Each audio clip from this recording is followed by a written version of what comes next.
If you are a woman of leisure, you don't have responsibilities. Your responsibility is being a woman of leisure. Let me be a woman of leisure. Let me be a kept woman.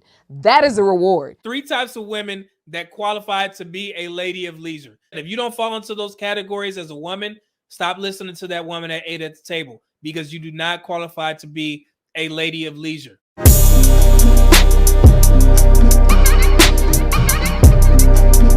These are my 3 types of women that qualify to be a lady of leisure. So number 1, a woman who can provide that lifestyle for herself, meaning that she was a high earner in the past and she made enough money to basically retire herself and live a soft life on her own dime. I'm pretty sure you guys have heard the term soft life running around in these YouTube spaces. Women, particularly black women, are coining it, basically saying, I want to live a soft life. And in the process, or prior to getting a man to provide this soft life for them, they're buying all this expensive stuff and trying to go on expensive trips on their own dime. So if you can provide a soft life or lady of leisure lifestyle on your own, that's one woman that can be that said lady of leisure. Number 2, a young, attractive woman. I'm talking 9, 10 status. Have you seen any Dan Bilzerian videos? Do you look like those women? Do you have kids? Are you middle-aged, overweight, obese? Then no, you don't qualify. If you guys don't know who Dan Bilzerian is, let me show you a video in regards to how he lives his life and the type of women that he has around them. If you're a woman who's watching this and you're thinking about, hey, do I qualify to be a lady of leisure? I want you to watch this video and compare yourself to the ladies that you see on screen. The picture, he knows better.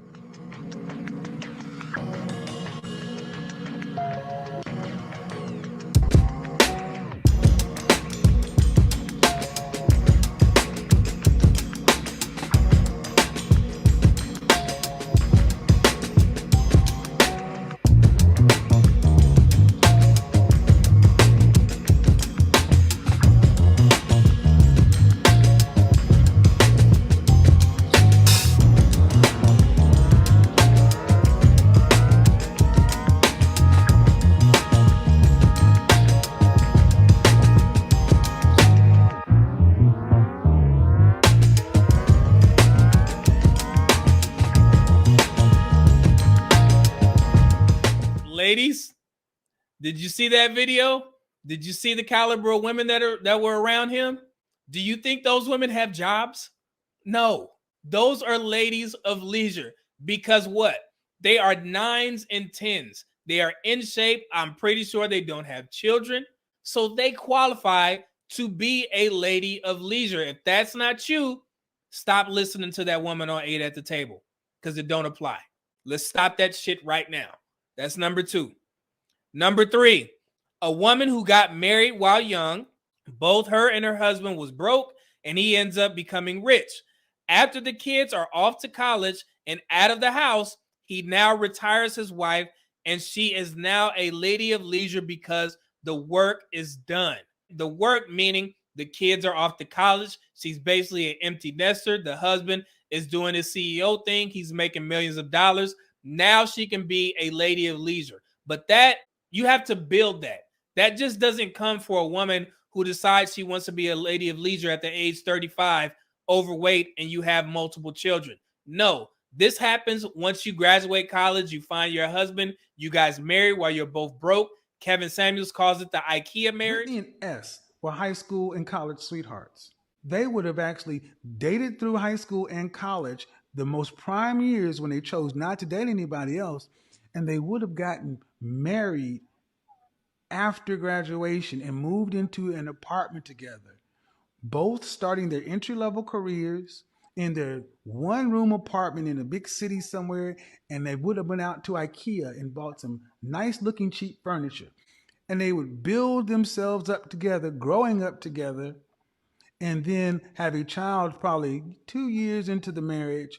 And then by age 30, have 2 or 3 kids, have been in a relationship for 5 or 6 years, been in a marriage for 5 or 6 years, in a relationship for 10, and actually have something stable. So when you have relationships that should last and get your starter marriage, your IKEA marriage, we don't get our IKEA marriage. And you guys build yourself up into something. You become rich together. So you've been with him through the hard times. Now you're still with him while he's a rich man.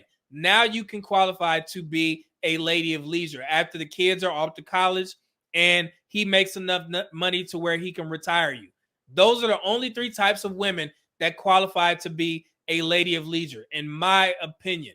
If you can provide that lifestyle for yourself, if you are a 9-10 knockout, beautiful woman who doesn't have to work, you pretty much get paid just because you're beautiful, those women can be a lady of leisure. And also women who built their empire with their husband from the ground up. And then he's like, hey, you took care of my kids while I was working, while I was becoming a millionaire. Now I want to go ahead and retire you, and you can stay home and do whatever the hell you want because you've been down for me since day one, and you deserve it because you put in work as a housewife, and now I'm going to go ahead and repay you for helping me out during this process. So like I said, if you don't fall into those categories as a woman, stop listening to that woman that ate at the table because you do not qualify to be a lady of leisure. Again, 72% of Black women work. 67.3% of married women actually work outside of the house.